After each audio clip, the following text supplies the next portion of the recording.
Want to tell us what you do, Jackie? Sure, I'm the Visual and Performing Arts Coordinator for Monterey Peninsula Unified School District. And she's amazing, I might add. She is also a performer. She is a singer and is in part of a group called River Voices. How did you price your services for that? So when I first started, what I would work at, even before 2000, Fernwood in Big Sur, and they just offered, $300 for the night for a band. So at that point, we would just divide it evenly. Sometimes sometimes like a room if some of our members were coming from far away, and so they would give us a room. And how many people are in your band? In the 90s, I had a 9-piece Whoa. band, and so it was ridiculous. Like, nobody made any money. It was just about, we rehearsed every week, and then we performed at least once a month, and we just enjoyed ourselves.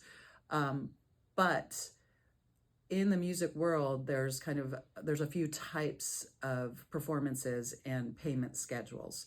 So if you do a private event, I've played a wedding and been paid $3,000 for 4 people, and so the pricing is completely different for weddings and events than it is for clubs and bars. I see that. What do you think dictates it being different like that? It's just kind of industry standard. Okay. So at that point, if I'm the band leader and I'm negotiating the contract, usually there's a contract with the events and the weddings, the band leader will take some off the top to justify like the time spent on the negotiation, putting the music together, maybe holding the rehearsals. And then pay each member the same generally. So for an event, $250 a person is somewhat standard. And then it kind of depends on who the band leader is and how much they take off the top with that. Okay. But it's also kind of understood that if you're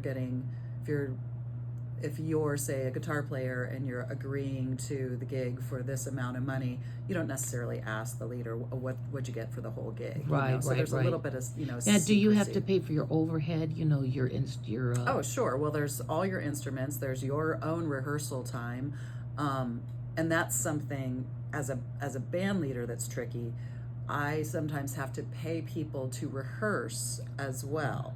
So because 2 of my band members right now come from Santa Cruz, and so that's gas, one has to get off work to come, so that's, his hourly or whatever.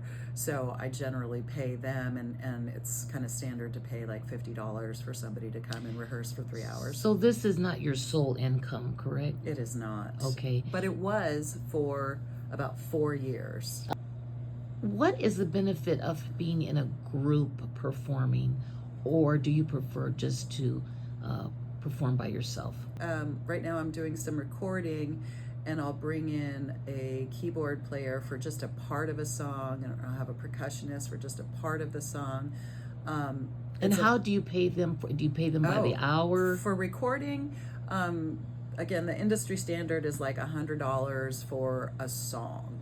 So like I started with a drummer and a bass player and myself and the rhythm guitar player, and we were in a studio and we did 5 songs. And so even though it took 1 day, they each got paid $500 to start that. So and did you pay for the studio, the overhead? Or? Yes, the studio cost.